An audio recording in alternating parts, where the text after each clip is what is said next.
ito, meron silang roasted garlic tsaka crispy garlic. Pero ito yung nagvo-viral ngayon, yung crispy garlic. Hindi ko pa siya natitikman, pero $15. Diba? Isang buong chicken. And I think sa KFC, pag yung mga bucket na ganun, haabutin ka na ng mga $20 plus dollars. Pero ito, $15. Dito sa Canada, sobrang accessible ng TNT. Para sa akin, ito yung pinakamalapit sa work ko, na hindi makaka-disrupt sa schedule namin. Plus, makakita ka ng mga TNT sa North York, Mississauga, and like downtown mismo. I think meron silang bagong store sa downtown na talagang accessible para sa lahat.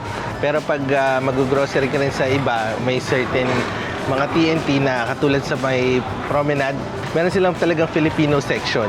And ang kagandahan kasi sa TNT is meron yung fresh, hot plate, mga hot food na ganito. And lalo na sa ating mga Pilipino kasi ito naman yung nasa taste palette natin.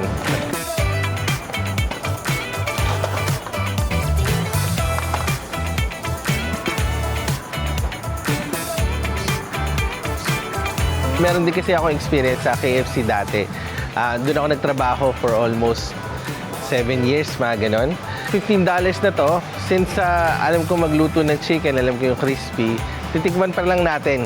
Gusto mo makatipid, tapos gusto mo rin naman na i-spend yung time mo wisely. Kaya minsan mas maigi na bibili ka na lang.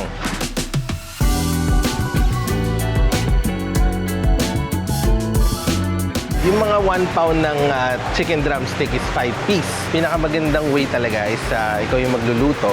Pero para sa karamihan din dito is yung time ng pagluluto. Kung magluluto ka, tapos i-deep fry mo, ilalagay mo sa flour, tapos kung gusto mo yung ganong crispy, like mas mahirap ma-achieve. Hindi pa ganun kasarap.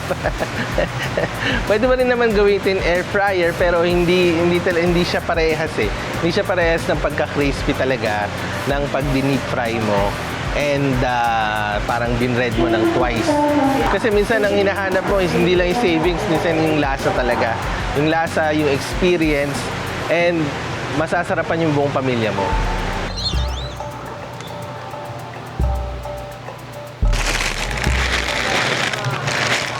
Ito, medyo okay din to na deal. So, 1924, ilang piraso to?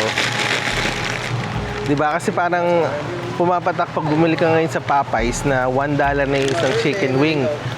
Special pa yun kasi favorite namin yun eh. Every Saturday, pumunta kami ng Popeyes para bumili ng wings. Pero pag yung mga ganito, talagang sulit. Pero ang katapat nga is yung labor mo sa bahay. Kung maluluto mo to, time consuming.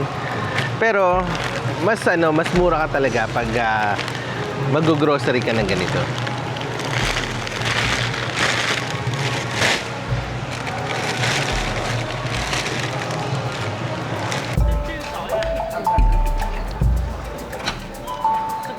So yun, $15 itong chicken na to. Sa Costco, mas mura talaga. I think half price, $7.99 or $6.99.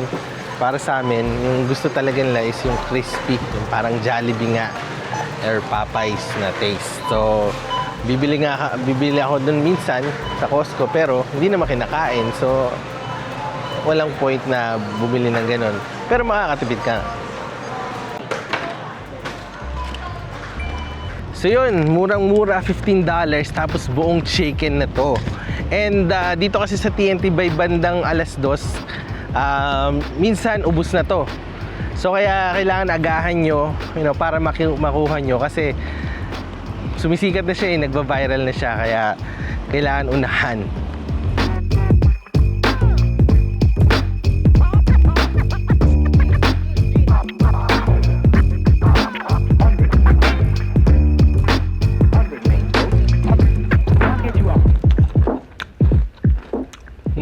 Sarap.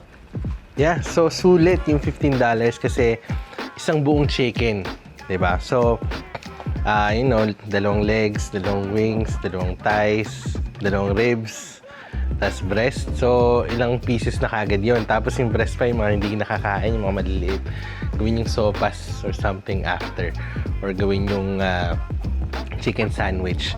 Pero para sa $15, sa tingin ko worth it na to deal ng Papa Crispy Chicken ng PNP.